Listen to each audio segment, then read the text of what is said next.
বারাকাতুহু। কেমন আছেন আমার আদরের কলিজার টুকরা আপুরা? আল্লাহ সবাইকে সুস্থ রাখুন ও ভালো রাখুন, এই দোয়া সবসময় করছি এবং আপনাদের দোয়া আশীর্বাদে আমিও ভালো আছি। আলহামদুলিল্লাহ, আল্লাহর কাছে শুকরিয়া জানাচ্ছি।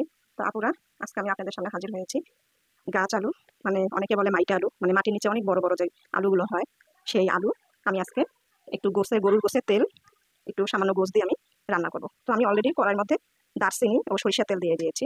একটু দারচিনিগুলো আমি ভেজে নিব।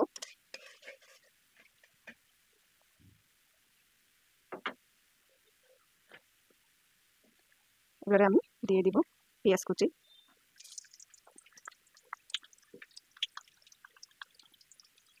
দিয়ে দিলাম পেঁয়াজ কুচি।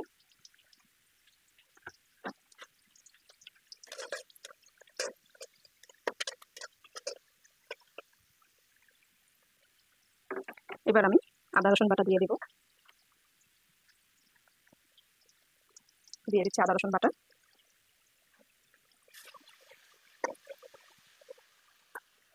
তারপর আমি এখন হলুদ গুঁড়ো দিয়ে দিব।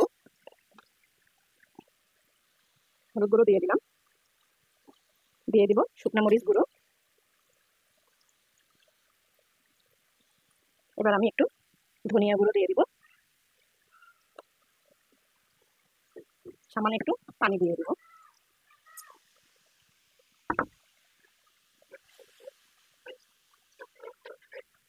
আমি এখন দিয়ে দিচ্ছি পরিমাণ মতো লবণ।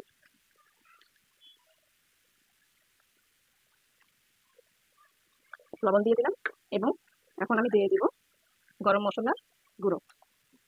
গরম মশলার গুঁড়ো দিয়ে দিলাম।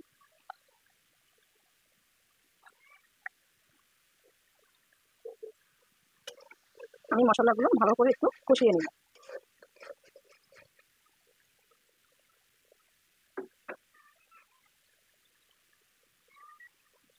মশলা কষানো হয়ে গেছে, এখন আমি গরুর গোশগুলো দিয়ে দিব।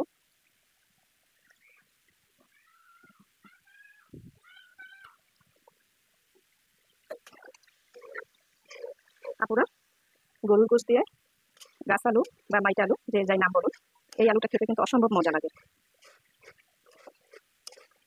তো আমি গাছ আলুটা আগে থেকেই হলুদ, হালকা লবণ দিয়ে আমি সিদ্ধ করে রেখেছি। তো আমি গোশটা এখন ঢেকে দিয়ে ভালো করে একটু কষিয়ে নিব।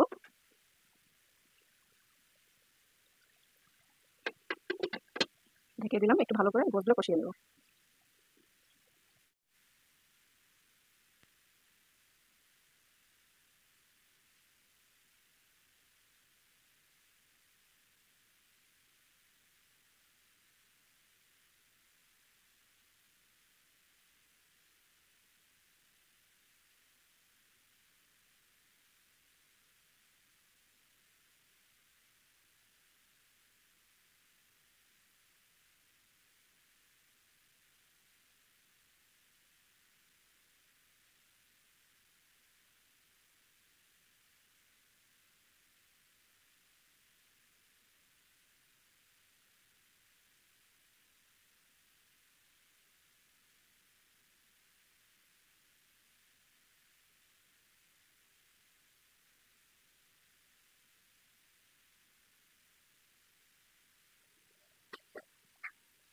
তারপরে আমি কিন্তু অলরেডি গোশ ভালো করে কষিয়ে তারপর আমি গাছ আলু সিদ্ধ করা আগের থেকে আমি দিয়ে দিয়েছি এবং ঝোলের পানিও দিয়ে দিয়েছি।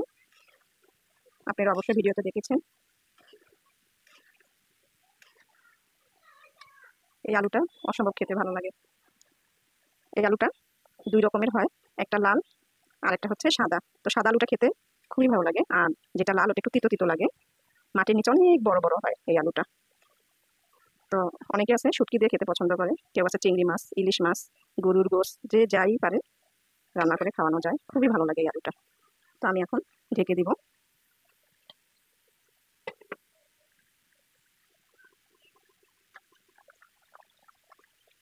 আপুরা দেখুন, গাছ আলুর রান্নাটা গরুর গোশ দিয়ে হয়ে গেল এবং কালারটা অনেক সুন্দর হয়েছে। তো আপনারা যখন রান্না করবেন এভাবে আগে একটু সিদ্ধ করে নেবেন, তারপর রান্না করবেন, তাহলে আঠালো ভাবটাও চলে যাবে এবং খেতেও ভালো লাগবে। তো আমি এখন নামিয়ে নিচ্ছি। তো আপুরা, নামিয়ে নিয়ে আসলাম গরুর গোশ দিয়ে গাছ আলু রান্না করানো বা মাইটা আলু। কেমন হলো অবশ্যই কমেন্ট করে জানাবেন, লাইক দিন, বেশি বেশি করে শেয়ার করুন। দোয়া চাই। ছোট্ট রান্নাঘর চ্যানেলটিকে সাবস্ক্রাইব করতে একদমই ভুলবেন না। এবং যারা নতুন আপুরা দেখছেন পাশে বেল বাটনটি ক্লিক করে আমার ভিডিওর পাশেই থাকুন। তো সবাই ভালো থাকুন ও সুস্থ থাকুন এই দোয়া কামনা করে রেখে দিচ্ছি। আসসালামু আলাইকুম ওয়া রাহমাতুল্লাহি ওয়া বারাকাতুহু।